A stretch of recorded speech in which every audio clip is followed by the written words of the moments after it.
Thank you, Stephen. Welcome to Nashville. Thank We'll you. go to, I saw John's hand go up first. Hey, Stephen. Welcome to Nashville. John Glennon from the Nashville Post.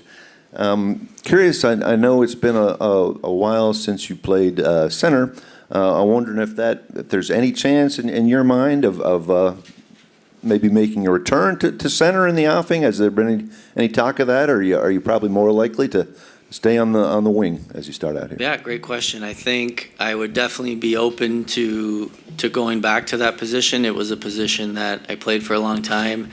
Certainly comfortable in that area. Still took a ton of face-offs the past couple years, so I think that's kind of a strong suit as well. But we've briefly discussed it with Coach Brunette there.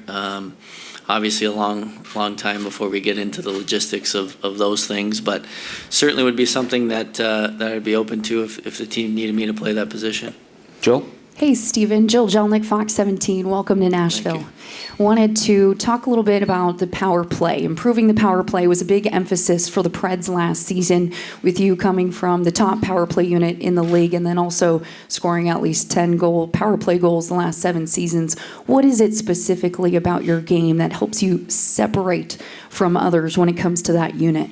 Well, I think that's a part of the game that I really enjoy.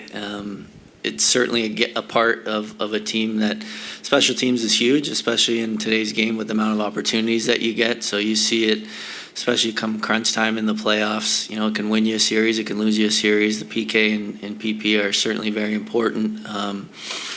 I've been in the same spot for a lot of years on the power play, and tend to be in that position. But obviously for me, my strengths would certainly be my shot and quick release, and trying to find openings there on the power play. I've been pretty blessed to play with some amazing players over the years in Tampa, and when we were looking at potential teams, obviously Nashville fit that bill. You look at the guy who's going to have the puck a lot in Roman Josi up top. So looking forward to playing with guys of his caliber, obviously, with Forsberg, O'Reilly. I mean, Marcia Show's here now, Nyquist. There's so many different combinations, I think, that can be thrown out there, but certainly an area that I'm very comfortable in and hope to have the same type of production. Hi, Stephen. Alex Darty, Tennessean. You came from a place in Tampa where there were high expectations. You guys won a couple of cups. There were high expectations to do that every year. With this team, bringing you in, Marchessault, Shea, and then also Roman Josi, Philip Forsberg, UC Saros, all these big name players. How do you see the expectations for this team? You signed a 4-year deal. What are you kind of expecting to get out of this here in Nashville for the next 4 years? Well, I mean, we want to win a Stanley Cup. That's why we play the game, and I think some people are sometimes afraid to say that, and it heightens expectations. But at the end of the day, I've always been a big believer that you have to believe that you can do it in order to achieve it, and it's not always going to go that way. But for me personally, when looking at the team that Nashville had last year, obviously the amazing run that they went on. And then, maybe some unfortunate breaks in the playoffs, not being able to advance further. But the building blocks were here. You look at elite goaltending, you look at an elite defenseman, you look at elite forwards. They've checked those boxes off. And then the excitement of free agency and adding the players that were added here, not only for their skill set on the ice, but the character they bring into the room, the experience they have of winning Stanley Cups or going far in the playoffs. I think you can never have enough of those guys as well. So the expectation will be to make the playoffs and go on a run. And I think that's a pretty fair assessment of what this group can accomplish.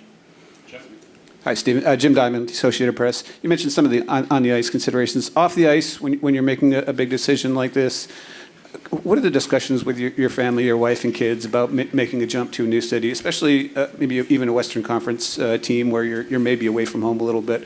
Were those all kind of part of your considerations and thoughts? For sure. I think as you get in the position that I am at this time in my life, there's much more to consider than just signing with a new team and hoping all goes well. Family is probably the most important factor, especially when you have young kids and a wife that has to deal with those kids when you're on the road. So but like I said, we're excited about that opportunity. It's going to be a transition. It's probably not going to be the easiest transition when you have young kids and new school and that sort of thing, but it's something we're willing to work on as a family. We've heard nothing but amazing things about not only the organization here, but the city and about raising kids here and the school system, all those things that come into play when you're trying to make that decision. We've just been overjoyed with some of the responses that we've received. So we're looking forward to the new change. Gentry, then Ann.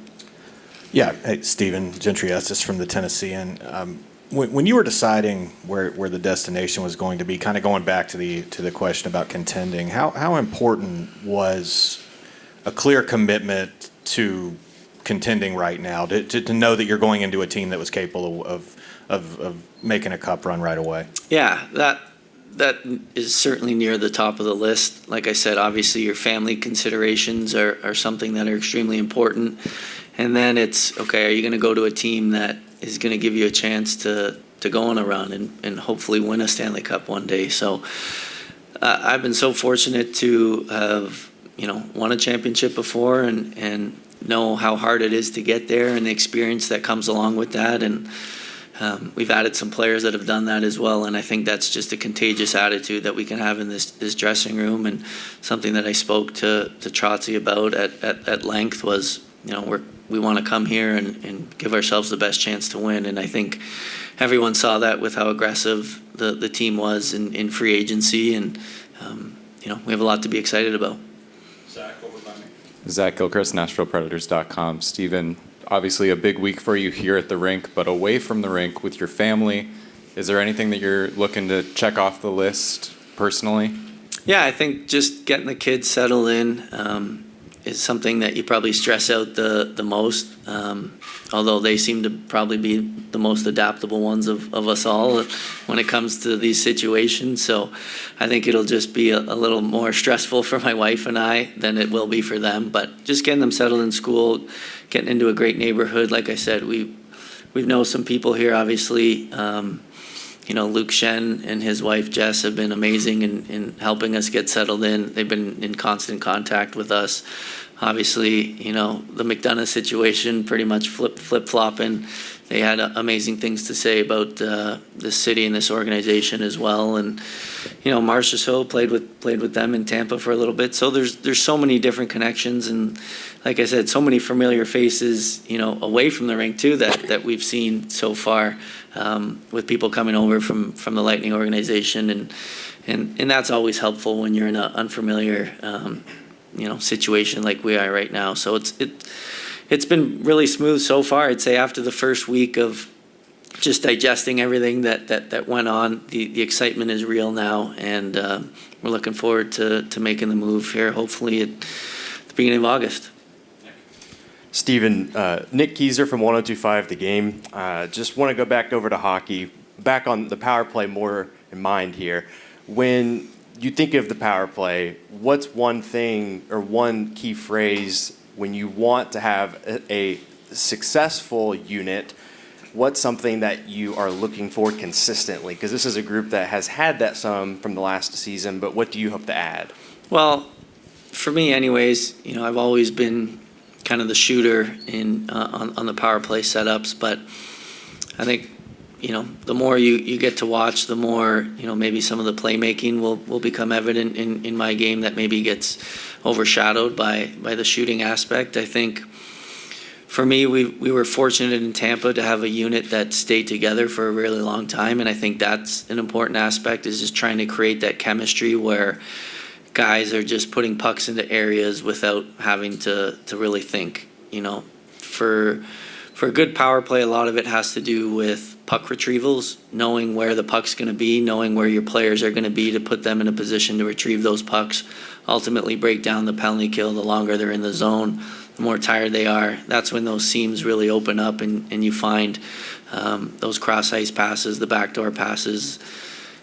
So that'll be something that I'm looking forward to working with the guys, and it's going to take some time. There's going to be maybe some different guys in different positions. We'll see what the coaching staff has in order for the power play, but for me, being in the situation I was in Tampa, where we had, such an effective unit. Obviously, there's a lot of skill on the ice, which there will be here as well. And just having that mentality that, you want to be jumping over the boards when you get a power play. You want to be the guy that goes out there and tries to help your team win, and having that mentality of going out there. And if you're not scoring, at least you're creating some momentum. I'm a big believer in that as well.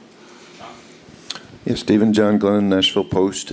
Curious your thoughts on Andrew Burnett's system. I'm sure you saw plenty of it a few years ago, and then maybe a little bit last year. But offensive-minded system like that, was that an attraction for you as a goal scorer, and did that factor in your decision as well? Yeah, I think you always look at the situation and you look at the coach. Obviously, the style of play. Like you mentioned. Offensive-minded in the sense where it's not run and gun. It's a system where he wants the defenseman to move the puck up to the forwards as quickly as possible and get them into some of the skilled players' hands, and we kind of go from there. So, like I said, when you're looking for a team to go to, you look at the different pieces of the puzzle. And like I said, to reiterate it, the goaltending, the defensemen, the elite forwards, Nashville had all of that. And then you throw in the family aspect and all those different things. But from a hockey perspective, I thought that was a really good fit in terms of being able to play with some really skilled players, being on the ice in situations with some really, talented defensemen. And I'm looking forward to that. Ann on the left. Ann Kimmel with Penalty Box Radio. First, welcome to Nashville. Thanks. Wanted to ask you about your experience playing at Bridgestone Arena for an opposing team, and also, have you had a chance to sort of gauge the excitement in the city about your arrival here and joining the Predators? Yeah, it's been pretty exciting for my family and I to see the amazing support we've got since the announcement. I know you guys probably saw the pictures of my boys with the jerseys on. They've had them on for the last 5 days, running around the house. So it's been good for my wife and I to get adjusted to the new colors. So it's been that's been fun. But just the excitement from everyone, like you said, from the whole city. We got in here earlier today, and all the staff members were there waiting for us and kind of gave us a pretty amazing ovation. And it helps anytime you're in a new situation at this point in your career. It can become a little overwhelming, but the more people have reached out, it's become a really cool atmosphere and something we're looking forward to as a family. And it's obviously played a lot of hockey over being in the East. It's been a little different, but had an all-star game here, had the awards show here not too long ago. We were in town for that. So the crowd is electric. You watch, especially come playoff time with, I already got my son working on the different chants after a goal and things like that. So, we're really excited.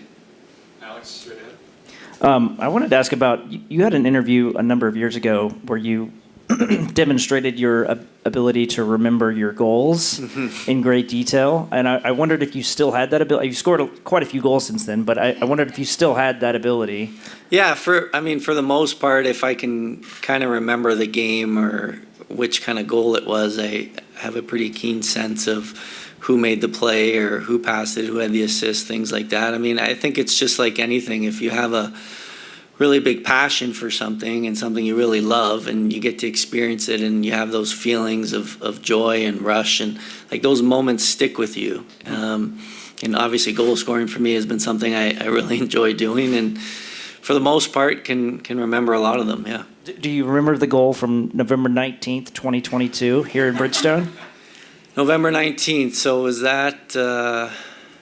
That was pre-COVID? No, 2022. It was here. 2022. It was your most recent goal in Bridgestone Arena against the Preds. Was that overtime winner, one timer? Yep. Yeah. Yep. I remember that. Yep, that was it. Yeah. Good screen by Corey Perry in front. Yeah. We'll go back to Gentry on the left. Stephen, given everything you've accomplished in your career, obviously some titles in Tampa and not a lot left to prove, I'm just curious what keeps you motivated into your 30s to keep putting yourself through this? Well, I think it's just my mindset has never changed from when I was 18 to now. You have a love for the game, and you have a love for wanting to have success. And I think as you progress throughout your career, there's different things that keep you motivated. Obviously, you start a family and you have young kids that, think it's really cool to see their dad on the ice. And certainly that's a motivating factor. But I think even above that, it's just, I love playing this game. And I've had some amazing success in this league individually and collectively as a team. And when you have that success and you have that feeling, it certainly fuels the fire even more. It's, winning a championship is something you almost can't describe, but it makes you want it more. It's addicting, and it's something that as a player, especially as you get older, you never know how many more opportunities you're going to have to play on a competitive team, to have a chance to go far in the playoffs. I mean, that's the most fun hockey you can play as an athlete, is playoff hockey. So that certainly fuels me as well. And whether, it's year 17 or year 3, the summertime is always, it's changed a bit now where you're a dad and spending time with family, but I still want to put in the work to make sure I can prepare myself as best I can for the upcoming season. And that feeling has never changed for me. Move to the back here, Stephen. We'll take one more, then get on with the rest of your schedule here today. Back to Chris. Hey, Stephen, Chris Harris with Channel 4 here in Nashville. I'm just curious, you were 16 years wearing a Bolt on your chest, and now you're wearing a Predators jersey. What does it feel like when you put that thing on for the first time?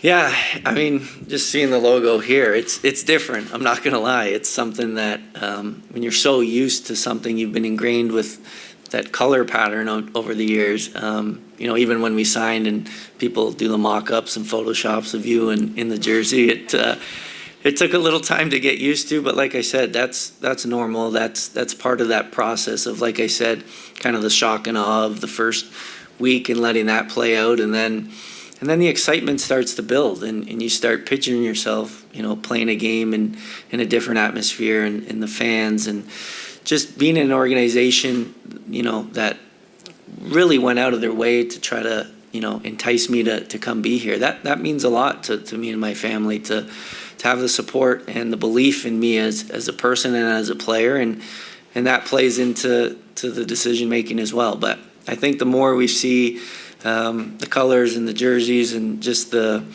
overall support that this team has in this city, it's going to feel a lot like our new home, pretty quickly. Awesome. Thank you, Stephen, so much. Thanks, Many guys. more goals for you to remember to come. Yeah. Keep them coming.